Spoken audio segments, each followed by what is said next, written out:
देखिए, मंटू मतौला का एक गाना आया है पराग स्टूडियो से। चलिए मैं आपको सुनाता हूँ।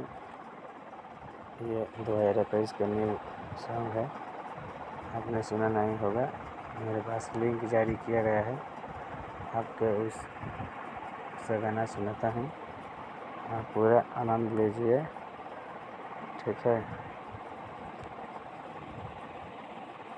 मंटू मतवाला 2021 न्यू पराग सॉन्ग। फिल्म में आपका स्वागत है। पराग फिल्म चैनल को सब्सक्राइब करने के लिए सब्सक्राइब के लाल बटन को दबाएं और नए नए गाने सुनने के लिए घंटी का बटन दबाएं।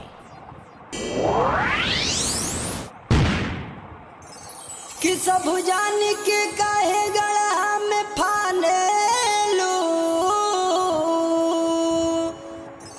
कि अपन अखिया से जान काहे मारे लो,